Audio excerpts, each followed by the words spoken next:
First, I want to thank Father Mike for a beautiful homily. Really captured the essence of my mother. I'm very grateful for that. Thank you. If my mom was standing here today, she'd be telling us many stories about the people and places in her life. And now it's my turn to tell a story of the greatest storyteller of all time, the story of Theresa Ferrier. Mom was born Theresa Archibald on January 24th, 1925. Her parents are Adriano and Gaetano Archibald, who immigrated from Vicenza in Calabria, Italy. The Archibald household was male-dominated. 5 boys: Paul, Frank, Andrew, Angelo, and Danny, and my mom, Theresa. Many of you might not know this, but my mom was a twin. Unfortunately, her brother Anthony passed away at age 5. She grew up at 473 Rogers Avenue in a very Italian neighborhood, where my grandfather Gaetano ran a busy barbershop. Many neighborhood paisanos would come around to play cards and drink wine in the back of the shop, while she and her brothers played in the front stoop. They lived right down the block from Evansfield, home of the Brooklyn Dodgers, where they were able to see nighttime games from the rooftop of their building. Summers were spent riding the subway with her friends down to the beaches of Coney Island, where they would eat her infamous peppers and egg sandwiches. Winters were spent in Prospect Park, where she would sleigh ride down the hills and ice skate at the park rink. Unlike her brothers, who went to public school, Mom was sent to Catholic school, where she studied the catechism and developed a rich vocabulary and grammar, a skill admired by many to this day. During her late teenage years, Mom became a roller skating enthusiast. The neighborhood hangout where the guys and gals would skate was at the famous Empire Roller Driven, right across the street from Evansfield. She made many, many friends there over the years, including my dad, Ed, who was just a casual acquaintance at the time. She became a talented skater, entering competitions and winning numerous medals and awards, and eventually would go on to judge various competitions outside of New York. After the men came back from World War II, the Rollerdrome was bustling with social activity, and so Terry and Ed started a wonderful romance that led to getting married in 1958. They started out humbly, renting an apartment that had an attic where my dad painted signs for a little extra money while he worked at Kilroy Signs. Shortly after, Mom became pregnant with my brother Ed, and the apartment was too small for a family. So Mom and Dad, being good savers, coining her sayings, spend some, save some, would stash away enough money to buy a home in Garrison Beach. Grandma Casey, my father's mother, lived on Landis Court and introduced them to the neighborhood that would soon become not only their beloved home, but an integral part of their lives. Shortly after settling in their new home, my father was laid off from his job, but without hesitation, Mom encouraged Dad to launch his own business, Ferrier Signs. It turns out that they were a great team, both with artistic talents and personalities to stand on their own. Dad was in the front office, lettering signs, windows, and trucks, while Mom was in the back office with administrative responsibilities, as well as being an artist consultant. At times, Mom would help Dad, painting florals with logos on signs and trucks. Then I came along, completing our family of 4.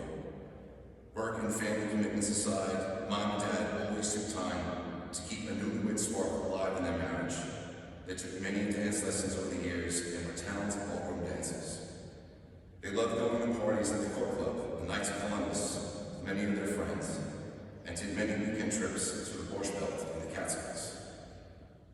Mom had quite a dynamic, outgoing personality that was contagious. She became friends with many neighbors in the beach, and most parishioners at Resurrection. She challenged herself to become a vocal civic activist for Garrison Beach.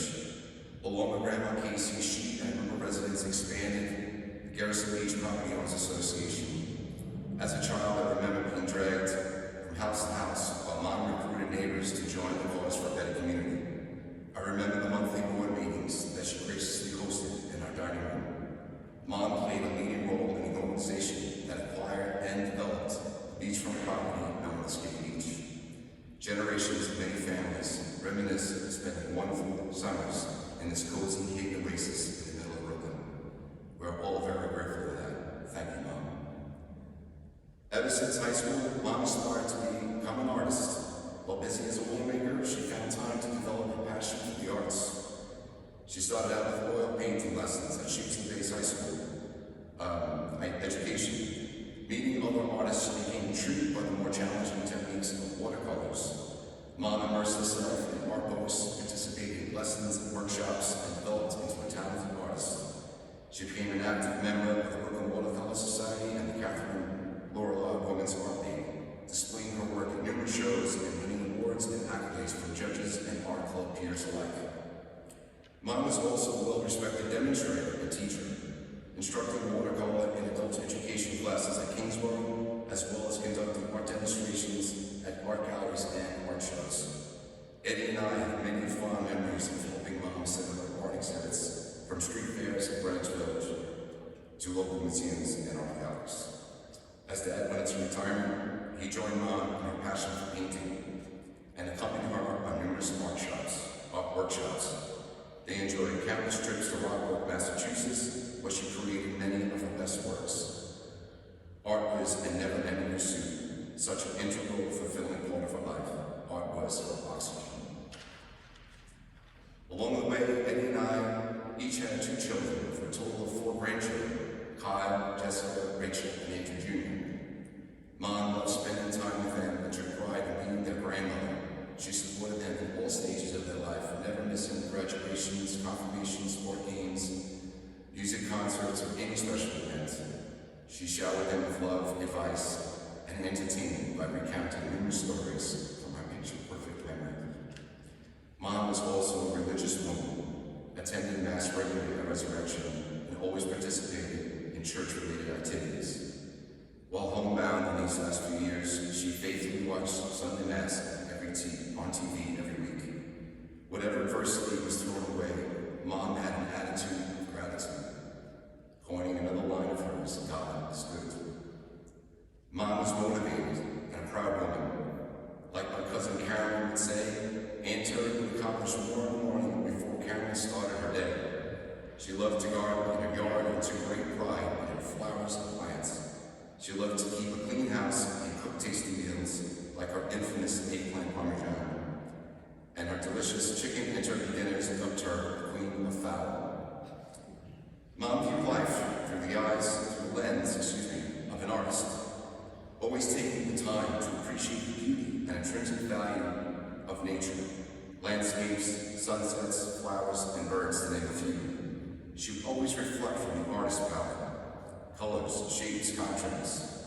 She would say things like, purple and green love each other. Follow the positive and negative spaces. Make the dark darker. When you're around Mom, there was always an art lesson to be had. Mom was also very active, independent into her early 90s, driving her car, shopping, attending art meetings.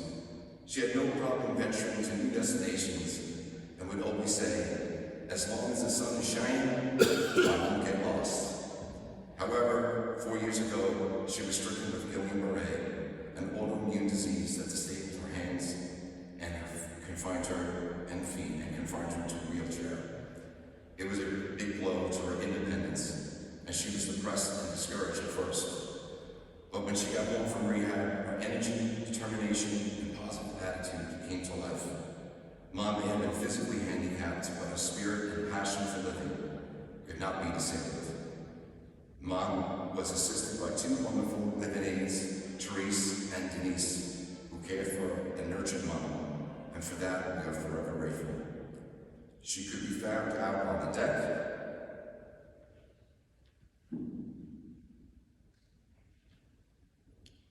or strolling around the neighborhood,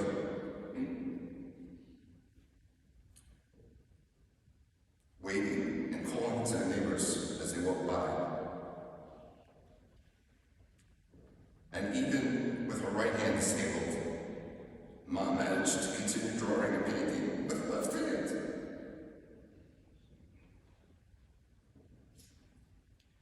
She even drew a picture of my brother on the last day she was alive. Mom played many roles over the course of her life. Loving daughter and sister, devoted wife, happy homemaker, active civic leader, gracious dancer and skater, talented artist, inspirational teacher, loyal aunt and cousin, caring neighbor and friend, and most important of all, a loving mom and grandma. Mom, we know you must be dancing with Dad in heaven. May you rest in peace, and sweetly